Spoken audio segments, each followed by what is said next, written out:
Welcome to day 24. In his book, The Tao of Jeet Kune Do, Bruce Lee said, absorb what is useful and throw away the rest. Bruce Lee had a good understanding of philosophy. He was a philosophy graduate, and he was very keen on the concept of fluidity and intelligence being something that would manifest as a person's adaptability, their fluidity, the ability to adapt to a situation. He was often quoted as saying, the simple man demands that the environment change to meet his needs. The wise man adapts himself to meet the needs of the environment. It's also very famous in the movie Enter the Dragon for advising his student to be like water. Elsewhere in an interview, he said, the thing is to be like water. If you put water into a teacup, it becomes a teacup. If you put water into a teapot, it becomes the teapot. Be like water, my friend, he said. Why is this important for what we're talking about here?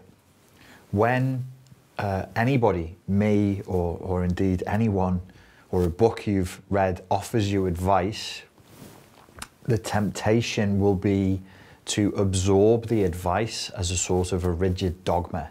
So that which I have said has been said, and therefore it is written. It becomes canon. It's like it's written in stone. But you shouldn't absorb it like that. You shouldn't take it on as though it's come from a higher source down to you. You're the source. You're the source. If it works for you, you absorb what is useful as a sovereign individual, and you discard the rest. So if I say something that doesn't apply to you, doesn't work for you, is outside of your belief system, don't give it a second thought. Just let it go. Your whole approach to life, if you're looking to move forward and bring order to your life and to flourish and to thrive and feel good and be the best version of yourself that you can be, then be open to being fluid and quick with absorbing that which is useful and discarding the rest. Let nothing I've said or anybody else has said to you become dogma. There are things that you will hear, that you will read, that at that point in your life will be just perfect for where you are. That's exactly what you needed to hear when you were that shape, when you were a teacup, or that shape of teapot that you were being when you were being the water in the teapot. And it's perfect for you then.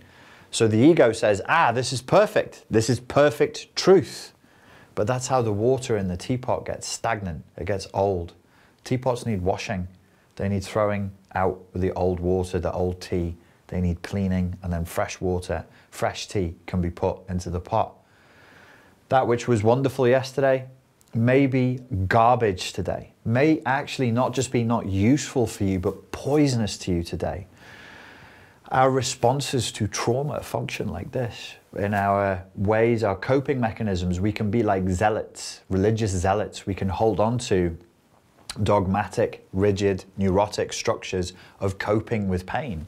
I would even argue that many religious disciplines show traits of that. Many religious protocols show traits of trauma bonding, of being trauma born.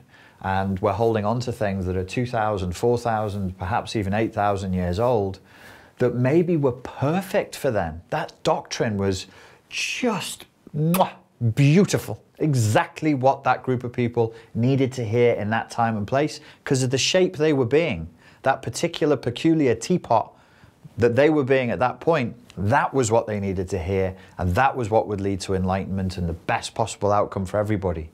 But 2,000 years, 4,000, 8,000 years, that's a lot of water under the bridge, man. That's a lot of generations that have come and gone. And human consciousness flows like water intergenerationally. Let's not have that water be old and stale. Let's keep it fresh and new. Hold on to nothing. What's perfect, a perfectly functional bridge today that will help move you forward, could be a wall that holds you back tomorrow. So be like water, my friend.